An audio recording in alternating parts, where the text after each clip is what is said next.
Now at 11 o'clock, a mascot controversy at Manchester High School, where they've been the Indians since before the current students enrolled and even before some teachers were born. Yeah, but that long-standing tradition may soon be coming to an end because a group of young people believe it's offensive. But on the heels of Guilford High School changing their name from the Indians, well, the talk is gaining steam here in North Haven, too. No more Conard Chieftains or Hull High Warriors. This after a majority vote from the West Hartford Board of Ed. In recent years, the debate over how Americans represent indigenous peoples has made its way to classic Native American caricatures in sports and pop culture. There is a long history of using Native American imagery in our daily lives. The caricatures depicted in these mascots have emerged as a product of centuries of marginalization and stereotyping. The roots of these offensive images can be traced back to colonial America and to the stories like that of Lover's Leap in New Milford, Connecticut. In the early 1700s, along a stretch of the Housatonic River in northern New Milford, the young princess of the Putatuck tribe is rowing herself in a canoe over a high waterfall, too engrossed in her grief to live. The story says that the young girl was the daughter of Chief Waramaug, the most powerful Native American leader in western Connecticut. She sees this white person for the first time, and she was very curious. So after observing him day after day after day, she finally gains the courage to come up close to him, and they start talking and form a relationship. She brings him back to her community, and Chief Waramaug accepts him in to the community, but he wants to leave to tell his family that he plans to marry Lilinola. So he takes off and he leaves for a while. He's gone a lot longer than she had expected, and she started to get very, very depressed that he wasn't going to ever come back. Chief Waramaug felt bad for her and worried that, that her depression and loneliness, he needed to help with that somehow. So he arranged for her to marry someone within the tribe, which further depressed her. So she snuck off one night and went up to the top of this waterfall and wanted to end her life. So she starts paddling her canoe to go all over the waterfalls. And lo and behold, just as she does, her white lover shows up, and they both plummet off of the waterfalls together at the same time.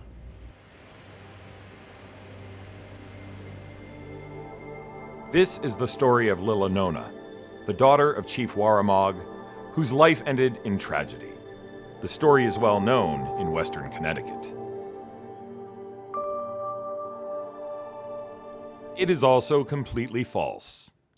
Lilinola never went over that waterfall. In fact, she never even existed. Waramaug himself may never have existed. So what is the true story behind Lover's Leap?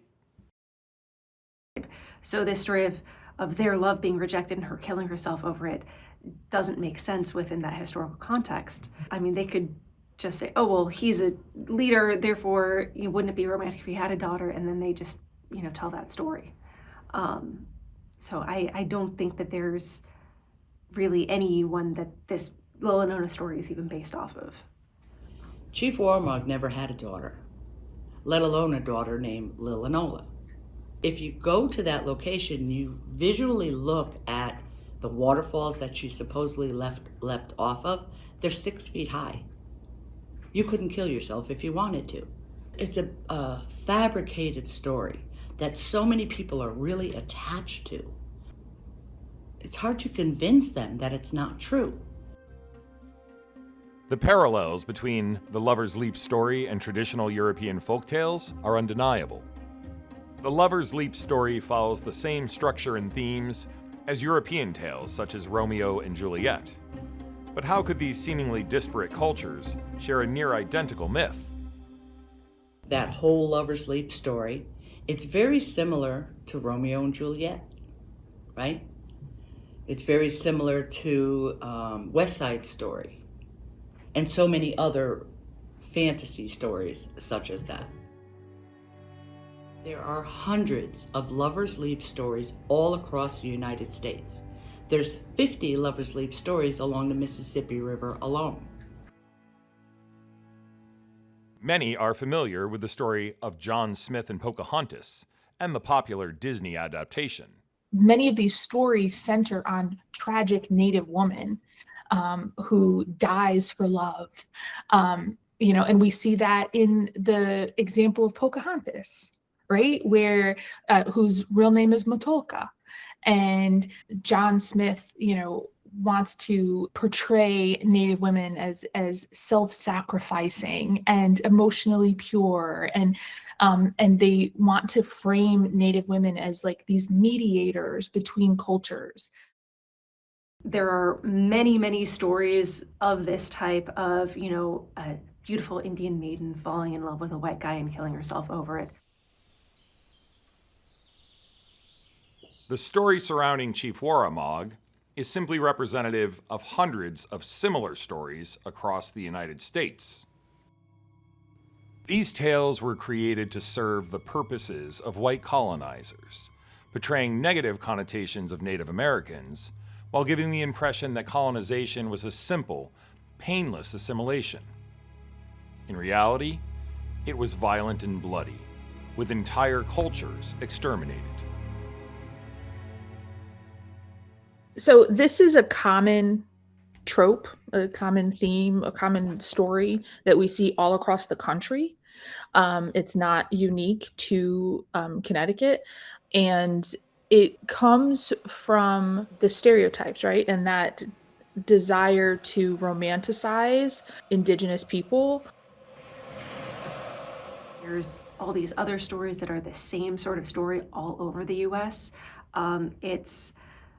It's a often repeated fairy tale that kind of the idea, it's a colonizing force to sort of treat Native women as sexually available, and also to treat Native men as unreasonable, and to sort of impose Western European standards. It's putting into the popular culture, the popular consciousness, that Europeans, their way of life as exemplified by the white male love interest, are desired, and that Native Americans want to be part of that.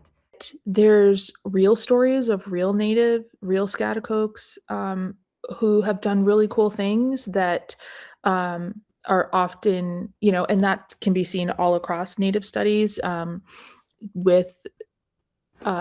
so there's people like Eunice Maui, there's people like William Cogswell, who served in the Civil War and was one of the first natives to enlist in the Civil War in Connecticut. There's stories like talking about the Scattercoke Rattlesnake Club, which was such an important part of our history and survival in a time period where economic opportunities were intentionally being removed from the tribal people so that we had to leave the land to go find work. So there's so many stories that are factual and actually speak to our history and our survivance and our resilience that would be so much more beneficial to both for our people, but also in history textbooks. Central to the theme of resilience, Native Americans have endured centuries of racism, erasure, and misinformation. Many Americans, believed by the late 19th century that Native people were vanished, that we no longer existed, that we were extinct.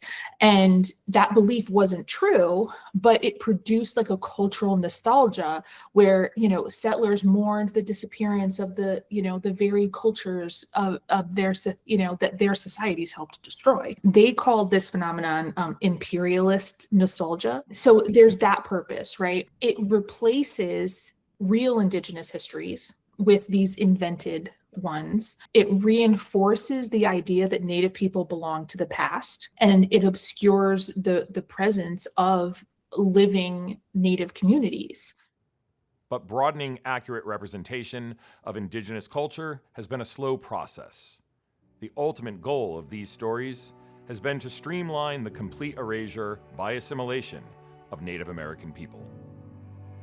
So that just, it makes it easier to, again, continue with land dispossession, continue with marginalizing Native people, because if they're just a character in a story, they are not central figures in politics and economics and, in environmental climate issues. When what happened in the past is buried and replaced with sanitized romance, the result is too often a stereotypical caricature of our past. This version of the past can do real damage in the present. The bottom line really is it's important to replace these romantic myths with histories that help people see that Indigenous communities are politically sophisticated. There is not one gender norm, that Native people never disappeared, that we are still here, and that the landscape itself is layered with real Indigenous histories.